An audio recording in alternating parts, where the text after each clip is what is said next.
সালেহা আপনি লিখেছেন গর্ভাবস্থায় চেয়ারে বসে নামাজ আদায় করা যাবে কিনা। আল্লাহ সূরা বাকারার 286 নম্বর আয়াতে বলেছেন, লা ইউকাল্লিফুল্লাহু নাফসান ইল্লা উসআহা, মানুষকে আল্লাহ তাআলা তার সাধ্যের বাইরে কোনো কিছু চাপিয়ে দেন না। ইমরান ইবনে হুসাইন রাদিয়াল্লাহু তাআলা থেকে একটি হাদিস বর্ণিত হয়েছে সহিহ বুখারীতে। তিনি একবার নবী সাল্লাল্লাহু আলাইহি ওয়াসাল্লামের কাছে বলেছেন, ইয়া রাসূলুল্লাহ, আমি এমন একটা রোগে আক্রান্ত যে রোগটা আপনার আমরা যেটাকে একশিরা বা যেটাকে আপনার পাইলস বা এই জাতীয় অ্যানাল ফিসার জাতীয় রোগ বলতে পারি, এরকম একটা রোগের কথা তিনি বললেন।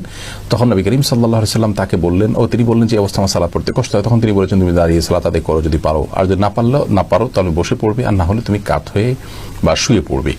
তো এই হাদিস থেকে আমরা স্পষ্ট জানতে পারি অসুস্থতাজনিত কারণে যদি কেউ সালাত যথাযথভাবে সঠিকভাবে দাঁড়িয়ে যথানিয়মে পড়তে না পারেন, তাহলে তিনি যেভাবে পারেন সেভাবে আদায় করবেন। গর্ভাবস্থায় অনেক মেয়েরা খুব বেশি দুর্বল হয়ে পড়েন, শরীর ভার হয়ে পড়ে। এই অবস্থায় রুকু সিজদা উঠা বসা করাটা বিশেষ করে লাস্ট স্টেজে এসে অনেক সময় কঠিন হয়ে যায় এবং শরীরের যে ভারসাম্য আছে ধরে রাখতে পারেন না এবং পড়ে গিয়ে ক্ষতিগ্রস্ত হওয়া এবং গর্ভস্থ সন্তান ক্ষতিগ্রস্ত হওয়ার আশঙ্কা থাকে।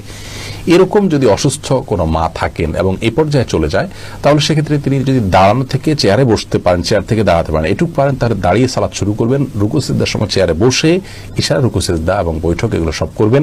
আবার পরবর্তী রাকাতের জন্য তিনি দাঁড়িয়ে যাবেন, যদি এটা তিনি করতে পারেন। আর যদি এটুকু কাজও তার জন্য রিস্কি হয় বা কষ্টকর হয় বা দুঃসাধ্য হয়, তাহলে সেক্ষেত্রে তিনি চেয়ারে বসেই সালাতের শুরু থেকে শেষ পর্যন্ত সালাত আদায় করতে পারবেন।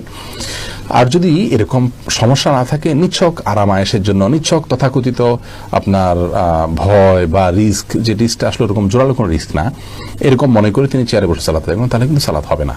তার অবস্থাটা কতটা আপনার নিরুপায়ের অবস্থা সেটা আগে বের করতে হবে। যদি তিনি সত্যি নিরুপায় হন এবং রিস্কটা প্রবল থাকে উঠা বসা করে সালাত যথাযথভাবে করতে গেলে, তাহলে সেক্ষেত্রে অবশ্যই তার জন্য বসে সালাত আদায় করার সুযোগ আছে চেয়ারে।